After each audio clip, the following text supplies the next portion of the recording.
प्राकृतिक प्रकाश, ठीक है।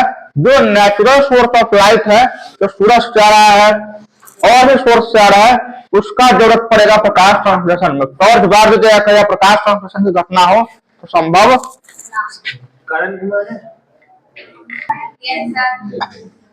लेकिन ऐसा पौधा हाँ सुनिए सुनिए, पौधा है, मान यहाँ पर सूरज है, ठीक है। सूरज का रोशनी किस पे पड़ रहा है, ठीक है। इस सौर ऊर्जा को जब अवशोषित करता है क्या होता है, क्रियाविधि बाद में बताएगा, पहले इसका डेफिनेशन समझिए। CO2 प्लस H2O सूर्य का प्रकाश क्लोरोफिल C6H12O6 प्लस O2 क्या बोलता है इसको, ग्लूकोज। कुछ नहीं है, 1 नंबर 2 3 4 5 6 खत्म। समझिए क्या है, हरे पेड़ पौधे सूर्य के प्रकाश एवं क्लोरोफिल की उपस्थिति में, मतलब ये दोनों अगर नहीं होगा तो प्रकाश संश्लेषण नहीं होगा। फिर से 1 नंबर, हरे पेड़ पौधे सूर्य के प्रकाश एवं क्लोरोफिल की उपस्थिति में कार्बन डाइऑक्साइड और जल के साथ मिलकर ग्लूकोज का संश्लेषण करते हैं, क्या कहलाता है, दिक्कत। सबसे पहले घटना हो कह रहा है पेड़ पौधा में, और किसके उपस्थिति में हो रहा है, सूर्य के प्रकाश और क्लोरोफिल, और इसको जरूरत और क्या क्या है तो कार्बन डाइऑक्साइड और पानी का, जल का, और यही सब मिल गया तो क्या बना दिया, ग्लूकोज। इसी को क्या कहते हैं, प्रकाश। और यह क्या, कुछ नहीं है, हरे पेड़ पौधे सूर्य के प्रकाश क्लोरोफिल के उपस्थिति में कार्बन डाइऑक्साइड और जल के साथ मिलकर जिस पदार्थ का या फिर ग्लूकोज का संश्लेषण करते हैं, विज्ञान में यह प्रक्रिया प्रकाश संश्लेषण। कोई दिक्कत, इतना को लिखने में घबरा जाता है बहुत सारा बच्चा। कभी कभी यह भी आता है समीकरण के साथ परिभाषित करे, तो परिभाषा लिख के यही समीकरण को क्या कर देना है, लिख देना। अभी अनबैलेंस समझते हैं ना, जितना अभी कारक है उतना प्रतिफल नहीं है, दोनों को बराबर करना होगा। जब बराबर कीजिएगा तो 6 CO2 6 H2O 6 तो अब देख लीजिए सब बराबर है, चेक करके देख लीजिए, इधर जितना होगा उतना ही कहाँ होगा, चेक करके देखिए। इधर कार्बन कै गो, 6 गो, यहाँ देखिए कै कार्बन, इधर हाइड्रोजन कै गो, 6 दूना, यहाँ देखिए कै गो है, यहाँ ऑक्सीजन कै गो, 6 गो, यहाँ देखिए 6 दूना 12, ये 6 18 गो है, यहाँ देखिए कै गो है, 6 दूना 6 हो गया। अब यह बैलेंस, पहले ऐसा था CO2 plus H2O C6H12O6 plus O2, ये अनबैलेंस है। बैलेंस करने के लिए यहाँ 6 यहाँ 6 यहाँ 6 लगा दो, अब क्या हो गया, संतुलित रासायनिक समीकरण। कोई दिक्कत, तो ये तो प्रकाश संश्लेषण का परिभाषा। अब 2 टॉपिक और है, प्रकाश संश्लेषण की क्रियाविधि और प्रकाश संश्लेषण में उपयोग होने वाली कच्ची सामग्री क्या क्या चाहिए। तो चारों का आपको दिख रहा है यहाँ पे। सबसे पहले क्या चाहिए, सूर्य का प्रकाश, तो कहाँ से मिलेगा, सूरज से। क्लोरोफिल कहाँ से मिलेगा, मौजूद होता है कहाँ पे, पत्ती में। CO2 कहाँ से मिलेगा, वातावरण से। कैसे, तो मानवीय क्रियाकलाप के तहत हम लोग O2 लेते हैं और क्या छोड़ते हैं, CO2। विभिन्न फैक्ट्रियों में भी देखते होंगे गैस के उत्सर्जन के रूप में कौन सा गैस निकलता है, CO2। तो नेचर में तो पूरा भरा पड़ा है कौन, CO2। तो इन्वायरमेंट से मिल जाएगा पौधे को क्या, CO2। H2O कहाँ से मिलेगा, और वर्षा भी होगा, चाहे हम लोग पानी पटाएंगे तो सारा पानी कहाँ जमा होगा, मिट्टी में यानी जड़ में। तो जड़ से पानी कहाँ जाएगा, पत्ती में। किसके थ्रू, जाइलम के थ्रू, पढ़े है ना। जाइलम जल को जड़ से पौधे के विभिन्न भागों में ले जाता है। तो जहां से जल पहुंचेगा यहाँ पे, क्यों, क्योंकि पौधा को क्या करना है, खाना बनाना है।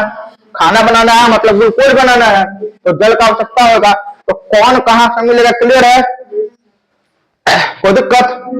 अब है प्रकाश संश्लेषण की क्रियाविधि, मतलब कैसे कैसे घटना होता है।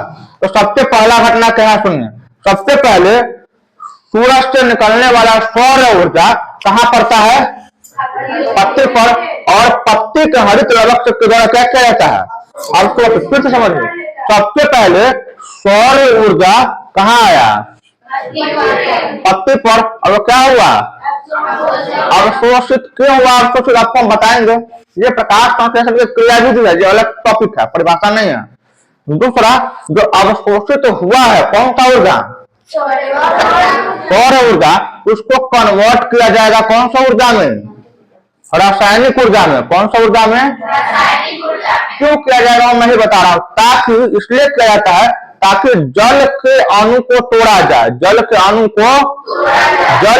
को तोड़ने के लिए ऊर्जा चाहिए, तो वो ऊर्जा सौर ऊर्जा से नहीं होगा, उसको कौन सा ऊर्जा चाहिए? रासायनिक। तो जो सूरज से जो रोशनी आया है तो उसको पत्ता में मौजूद हरित लवक क्या करके स्टोर करके रखता है और चेंज करते रहता है कौन सा? रासायनिक ऊर्जा में, ताकि जल के अणु को। तो अब इस बात का क्या मीनिंग है कि सर आप कह रहे हैं जल को तोड़ा जाए? समझिए, ये क्या है? H2O। यहाँ देखिए, यहाँ ये अगर टूटेगा तो कुछ ऐसे टूटेगा, देखिए HOH। दिक्कत नहीं समझे? हम ऐसे भी लिख सकते हैं, ऐसे टूटेगा HHO। दो को H है, एगो क्या है? H2O कह सकते हैं ना इसको। O अलग है, H।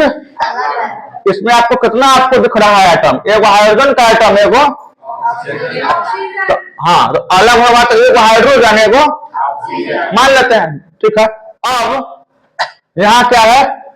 CO2। अब ये इसलिए टूटा है ताकि ये ऑक्सीजन जो है कहाँ निकल जाए? बाहर। अब अकेला कौन बच गया? हाइड्रोजन। ये जाके इसके साथ जुड़ जाए, तो इसमें कार्बन है, ऑक्सीजन है और हाइड्रोजन नहीं है। अब जो जुड़ गया कौन? कार्बन भी है, हाइड्रोजन भी है, यही तीनों मिलकर क्या बना दिया? फिर से समझो। प्रकाश संश्लेषण में वो कैसे बना और ग्लूकोज कैसे बना ये समझो। तो सबसे पहले क्या था? CO2 और H2O। ये तो परिभाषा है ना कि इसको उपस्थिति में ये मिलकर ये बना दिया, लेकिन अंदर का मैकेनिज्म कैसा वो समझो। सबसे पहले पत्ता पर क्या पड़ा? सूर्य का प्रकाश। हरित लवकों को क्या किया? अवशोषित। पहला पॉइंट क्लियर है। दूसरा, अवशोषित सौर ऊर्जा को किसमें कन्वर्ट किया जाए? रासायनिक ऊर्जा में। थर्ड पॉइंट, जो तो रासायनिक ऊर्जा है उसका उपयोग जल के अणु को तोड़ने में किया गया। क्यों तोड़ने में? देखिए यहाँ पर ये H में O अलग हो गया, H अलग हो गया, और यहाँ पर ये CO2 है, ये O रिएक्शन के बाद कहाँ चला गया? बाहर। और ये H जाकर रिएक्शन कर लिया किसके साथ? CO2 के साथ। तो कार्बन है, ऑक्सीजन और हाइड्रोजन तीनों मिलकर क्या बना दिया? ग्लूकोज। यही है प्रकाश संश्लेषण का क्रियाविधि, जो एग्जाम में पूछा जाता है। क्या क्या पढ़े? प्रकाश संश्लेषण फिर से रिवाइज कहा जाता है। हरे पेड़ पौधे सूर्य का प्रकाश क्लोरोफिल की उपस्थिति में कार्बन डाइऑक्साइड और जल के साथ मिलकर ग्लूकोज का संश्लेषण करते हैं। क्या कहलाता है? प्रकाश। कौन कौन सामान लगेगा बता दीजिए। क्रियाविधि मैंने बता दिया, फिर से बता रहे हैं। सबसे पहले सूरज से निकलने वाला सौर ऊर्जा पौधे के पत्ते पर हरित लवक में पड़ता है, जिसको अवशोषित करता है। दूसरा, सौर ऊर्जा को कन्वर्ट किया जाता है रासायनिक ऊर्जा में। किस लिए? ताकि जल के अणु को तोड़ा जाए, ताकि हाइड्रोजन अलग हो जाए और ऑक्सीजन अलग हो जाए। फिर वो हाइड्रोजन किससे रिएक्शन कर लेता है? CO2 को साथ में ग्लूकोज बना देता है, और बचा हुआ ऑक्सीजन क्या रहता है? बाहर निकल। फिर इसी ऑक्सीजन को कौन कंज्यूम करता है? हम लोग फिर क्या छोड़ते हैं? कौन लेता है? फिर वो क्या छोड़ता है? कौन लेता है? क्या छोड़ते हैं?